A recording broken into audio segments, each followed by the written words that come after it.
Hi, Sunday evening cross-country thrill seekers. It's Mike Newman. It's Sunday night with ILXCTF.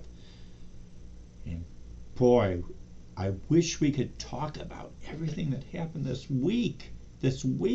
What a great start to the 2023 cross-country season. I hope you all had a great weekend. Tomorrow's Monday. It's supposed to be Labor Day. No day off.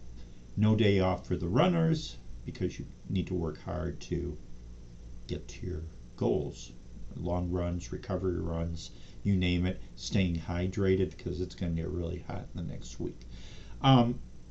So I did write a recap from this weekend. I wrote a recap for Hinsdale Central, and that will tell you basically what happened yesterday at KLM. Also, I wrote a recap about most of the meets, highlights of most of the meets, so you get an idea there. So if I don't mention your meet, go to ILXCTF.com and we'll have those for you there. I have to apologize. I wanted to talk to so many kids yesterday at Hinsdale, but I think I told you last week that I got sick at the beginning of August while I was writing previews, which was kind of fun. So I'm slowly recovering. I'm getting there. But yesterday I couldn't do the interviews that I wanted to, so I'm so sorry. But we have like 2 more months where I can catch up to you and we can talk, and we'll do that. 2 previews should be up that I did. I'll leave that as a surprise, but we'll get those, make sure those got up in the next day. All the race video for Hinsdale is up for the varsity races and the sophomore races.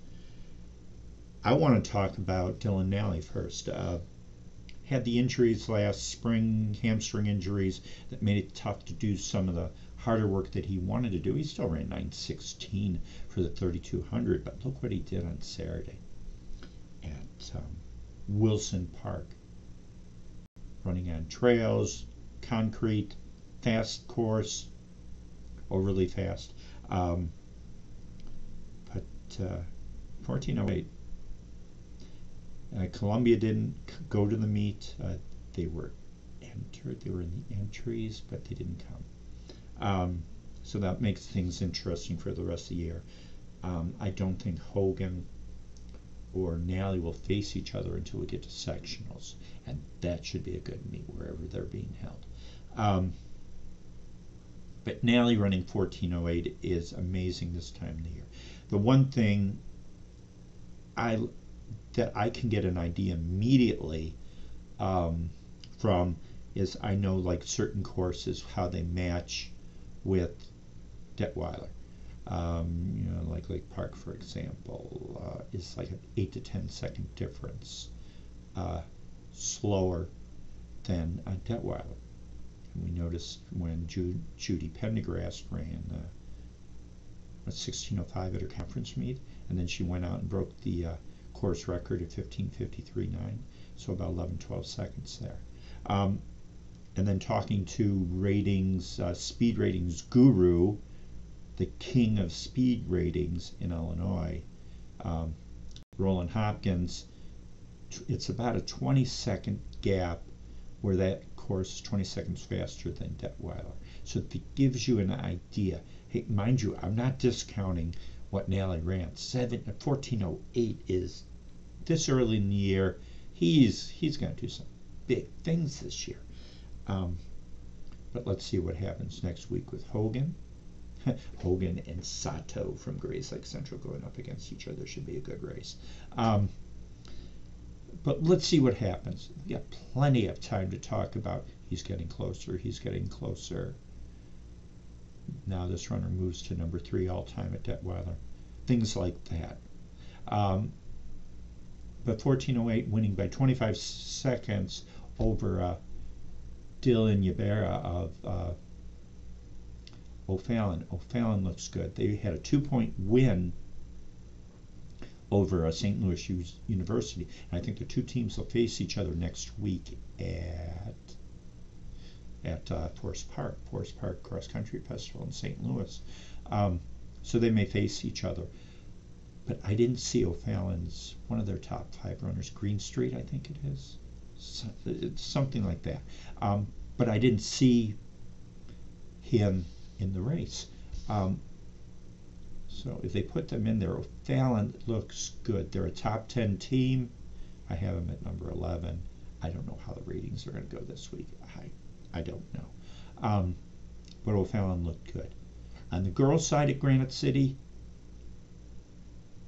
what an addition 3 freshmen can do for your team. And that's what happened with Chad Glenwood. 35-61 over their 2A ranked number 5 going into the meet.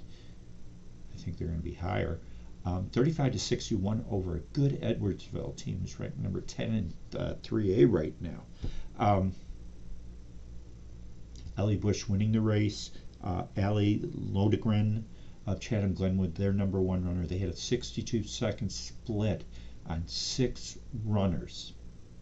So when that comes down to 2A, that's pretty good for the Titans. And I think they run at Hallberg this week in Springfield, and then they head up to Detweiler for Richard Spring in a couple of weeks. So it'll be interesting to see what Mike Garber does with his team if he runs his freshmen and sophomores down and his varsity up, which I think he will do. Or maybe he's just going to say, let's see what we have. That's going to be interesting to see in the next 2 weeks. So we have that. I want to talk about, before we get into the other big meets, I want to talk about Isabella Keller of St. Teresa. What can we say about this? I mean, her first freshman, mind you, she was second in IESA, so she has that, and she has that pedigree with the Keller name, and her older sister kind of won 4 straight state championships in Class 1A, Anna Sophia. And I told you about that last week, the Panamanian flag. See? Oh, over there. See, right there it is, right there, next to my cups. That's Panamanian flag. That their relatives are from Panama. But at the course at Chrisman, at cow chip, you have cow chips on that course. But to run 17:10 for 3 miles in your first high school race ever, wow. And she won by 2.5 minutes over Tolono Unity. They scored 22 points. I don't get it. They scored the meet, combining all 7 flights together, and just score it by flight, so Tolono would have scored 8 points to win it. And the same thing on the boys' side. St. Joseph Ogden would have swept all 7 flights. They would have scored 7 points instead of giving them another point total. But nobody would understand that. So, but Tolono Unity, can't wait to see them run. I think they're at Peoria this weekend for first to the finish. Keller will not race at Peoria until state. She's at Shelbyville next week, and then Tuscola the following week. She's going to run at Nike Twilight in Terre Haute on September 30th. That'll be a good chance, and we'll have the live feed. We'll have the live race feed on runnerspace.com. So that's something that I'm going to look forward to. After a long weekend, I'll be in Peoria that weekend, and then coming back up while I'm doing things, watching that race. I can't wait to see her run.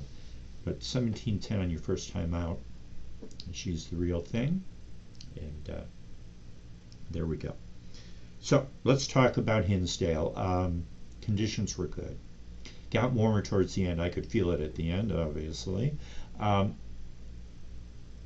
If we talk about the girls' race, Prospect Draganowski, sorry Bridget, Lily Ginsburg, 2 of their top 7 runners were out, and Prospect still freight trained the field. I mean, 71 to 130.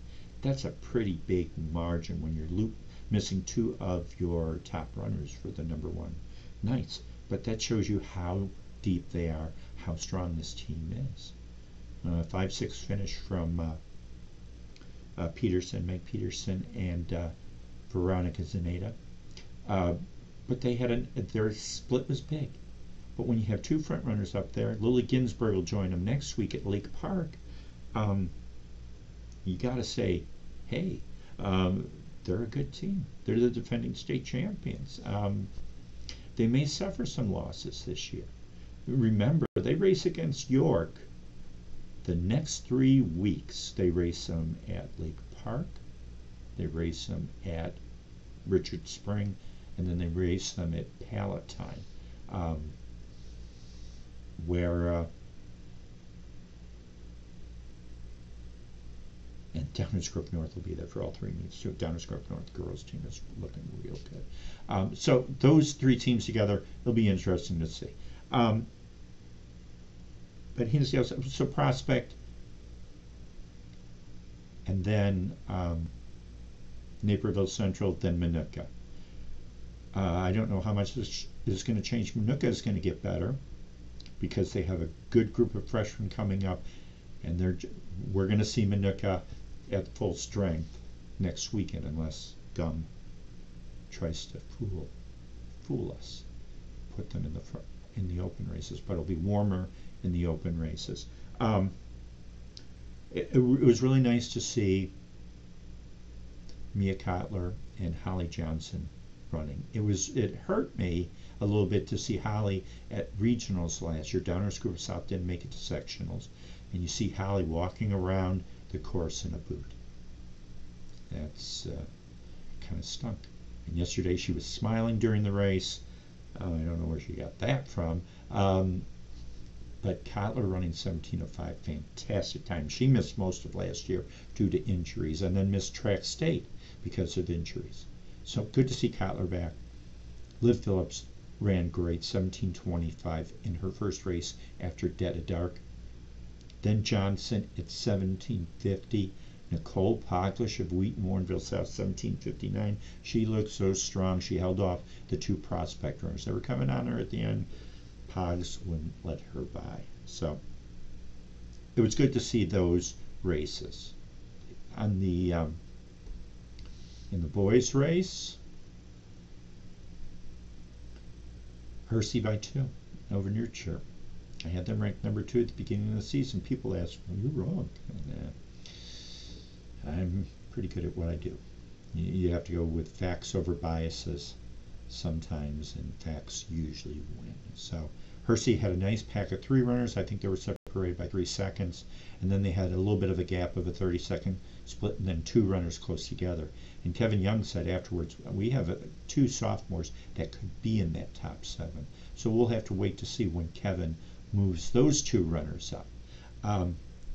Nutria looked good. Ben Crane, individual win, 14:56. He made a move at 1.5 miles because he was frightened. Wouldn't you be frightened if you had Bandawala and Zach Close breathing down your neck at the end of the race, and you know Bandawala's history when it comes to the kick, the art of the kick? So Neuqua Valley, nice pack from 3 to 7. They get 3rd. Nutria is good through 4 runners. Their 5th runner is a little bit back, so we'll have to wait and see what happens there. I got to go 30 minutes today. We're halfway done. Hey, how is that going? So, St. Charles East, York girls win it. Michaela Quinn, number 3 runner. They had a nice pack from 3 through 6 or 7. 2 new runners in the top 5. Galeano Sanchez and McGrail up there with in the top 5 now with Michaela Quinn. The top 2 runners, Catherine Klemick gets 2nd, about 30 seconds behind of Scout Storms, are in 17:19, a good time on that Northwestern medicine course. and then Klimek second. And then Maggie Owens, here's another runner.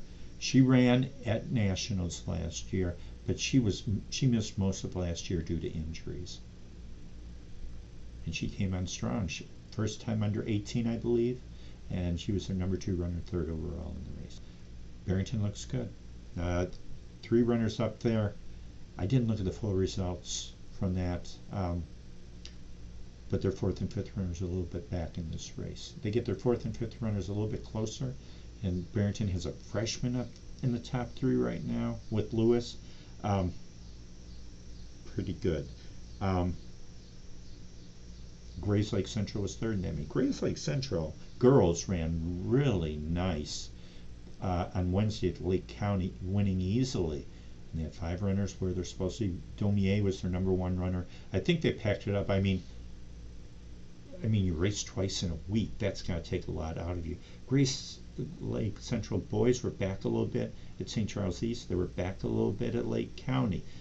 Aiden Cordova, who's their number 2 runner at State last year, a little bit under the weather. They ran him in the open race. He'll be back soon. But Bennett Academy finished 9th at Hinsdale Central. Do they still stay number 1? Interesting to tell. I think so. Grayslake Central, are they going to move down? Morton looked good at Galesburg, where they had a 0-second split. Best split on 3 runners. The best split on 5 runners was at Chrisman. Not Chrisman, Charleston. It starts with a C. I was close, okay? Tuscola, 1-second split on 5. They just packed it up. They ran 16:25. Neil Garrison knows what he's doing. Longtime coach, used to coach at Muhammad Seymour. A couple of team state championships there, and some individual state champions, and All-Americans in college too. Hi, Gabe. But a 1-second split. In Tuscola, another team that we're not going to see at Peoria until state meet.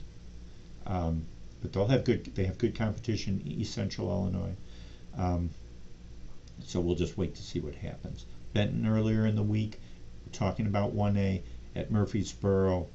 Geneseo ahead of Teal in that race, and Benton has 3 in the top 4.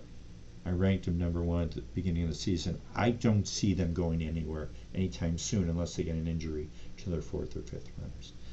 So back to St. Charles East. On the boys' side, St. Charles East boys won 3 runners in the top 6. Nice little pack there. And then 15-17, something like that. But they won pretty easily in that race. Prairie Ridge was 2nd. And Marmion Academy, they were in their 2nd meet of the week, and they got 3rd. Marmion's a team to watch in 2A this year. So what else? We talked about Charleston. We talked about Grayslake Central. Boy, I have 10 minutes still to talk. Okay, let's talk about UW Parkside. Downers Grove North went from St. Charles East. They've been running there for the last decade. They go up to Parkside to run at the national course on the campus of UW Parkside. And hold on, now my throat's going. Okay. They had a 34-second split on their top 7. They're ranked number 1 in the state. They should be ranked in the top 10 nationally. Eddington, and I think they took it easy too.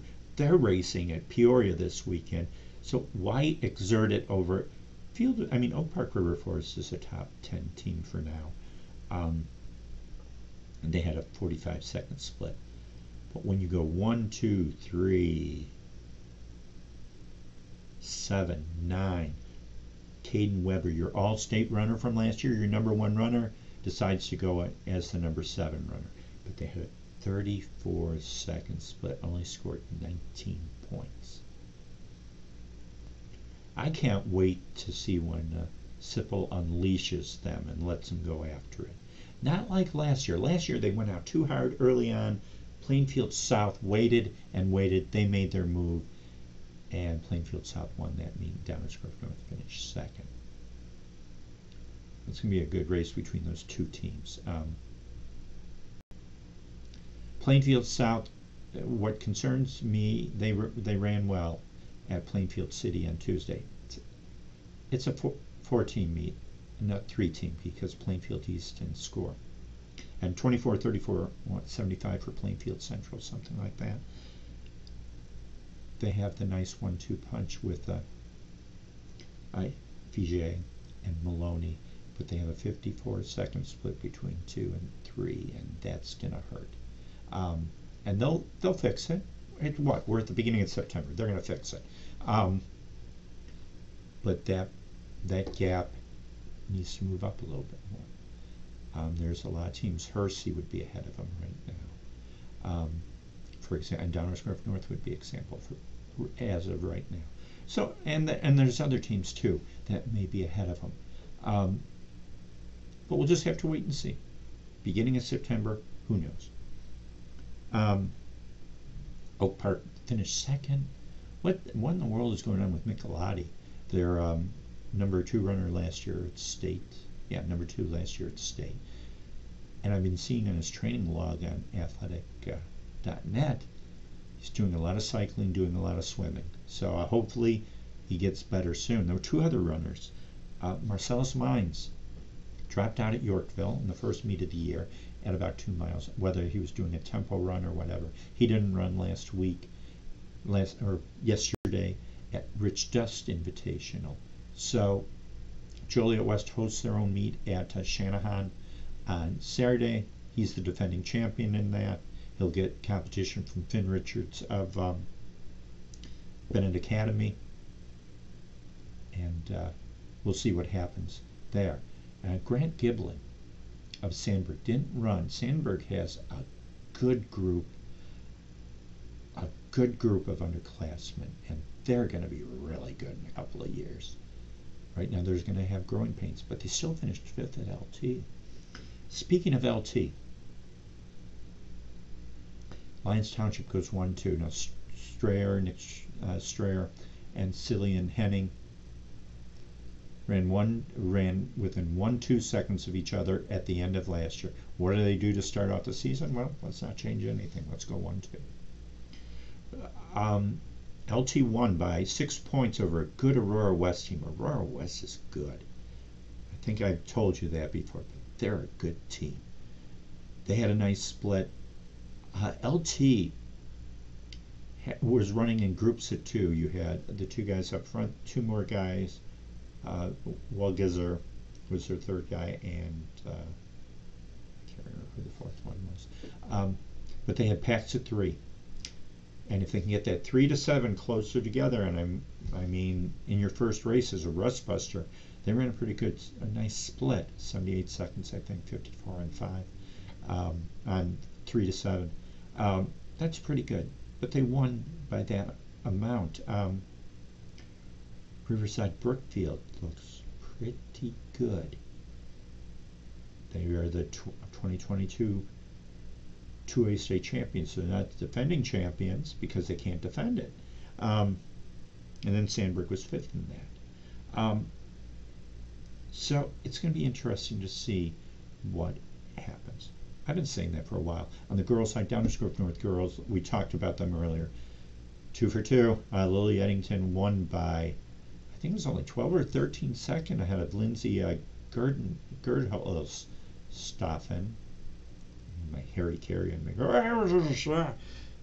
Sorry, Lindsay. The sophomore is running great right now. She's number 1 runner for the team, ahead of Ava Giblin. But Sandburg finished 2nd in that. No, they finished 3rd in the meet behind Downers Grove North. And Lyons Township had a nice little pack there. 2 runners in the top 10. Still had a nice little pack. And Redman will have them ready to go racing. I think LT is they're in Peoria next week too, so it'll be interesting to see how the Lions run. We talked about Downers Grove North, we talked about LT. What else can we talk about? We're at 5 minutes. Like I said, I wrote everything out. There's a nice recap about, I wanted to stay at about 4,000 words. I went over and went 4,200 words. Whoops. But most of the meets, take a look at ILXCTF.com. I tweeted it out, as I said. Next week, Peoria. Now, they're starting first to the finish. The first race is 8 a.m. because right now it's 91 degrees the time I'm filming this. And it's going to get warmer tomorrow, and it's going to get warmer the rest of the week. Hopefully it drops down on Saturday in P-Town.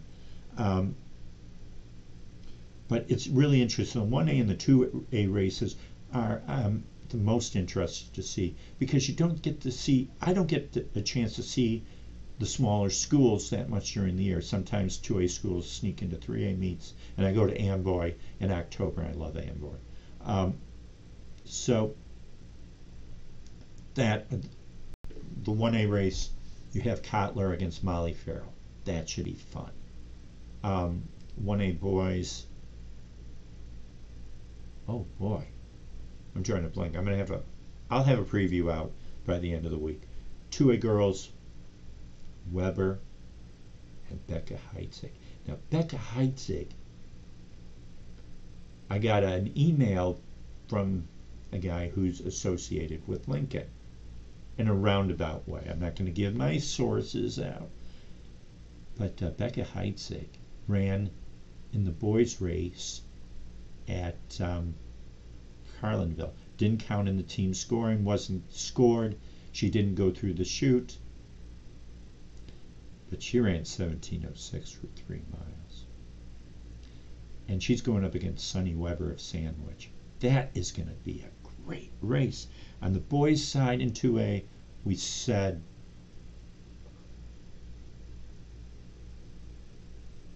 Hogan, Sato, and Dale Johnson of Sterling. Dale Johnson won 2 races this week, one at Sycamore, and then yesterday at Galesburg, and he looks good right now. So you got those 3 runners in there going at it. That should be fun.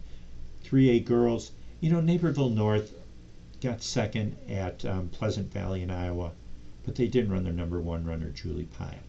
Her sister Claire, who's only a freshman, was the 6th runner on the team. But Naperville North still looks good. And if they put Julie in there, who's their number 1 runner the week before, and their dual meet at Oswego East, they're going to be good. But they lead the field against Naperville Central, Minooka, all these fun teams. And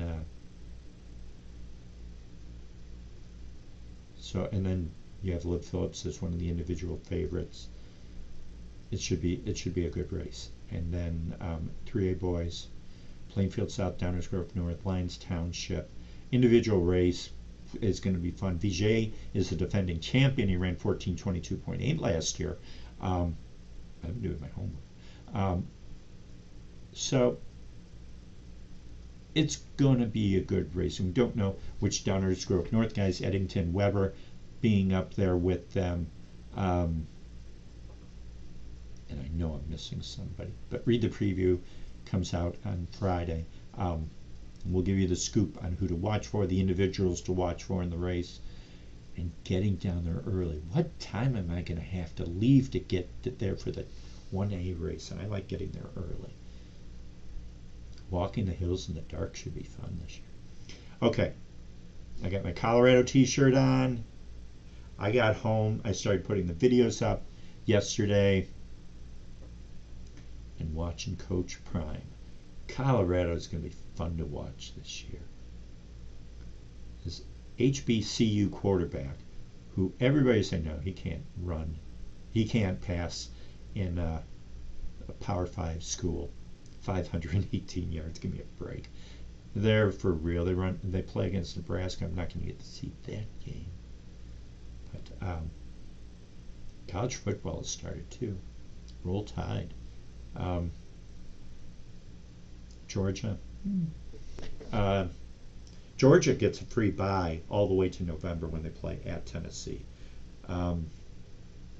That'll be an interesting game, and then let the chips fall where they may. Look at next year. We have 12 teams, 12-team playoff, and a big mess with the farthest west conference is going to be Mountain West. Oh boy. And it looks like Oregon State and Washington State are going to head to Mountain West. Unless they head all the way east to go into the... No, they won't do that. It's what a mess college football is with all these teams going all over the place. It's like the scarecrow. One's over here and one's over here. And So, that's it. Hope everybody has a great week. Enjoys their Labor Day after your workouts tomorrow morning. Parents, if you had the day off, sleep in a little bit unless you have to get your kiddo to practice. It's going to be a fun season. I'm looking forward to it. So, having said that, ratings will be out on Wednesday. I haven't even looked at them yet, so don't ask me. And remember, the only rankings that count are November 4th. So let's remember that. Parents that are sending me private messages. Oh, gosh. Okay, I'm stopping. Now I'm stopping. So until the next time that we talk, it's Mike Newman from Sunday Night with ILXCTF. Have a great week. Stay hydrated. We'll see you next Sunday. Bye.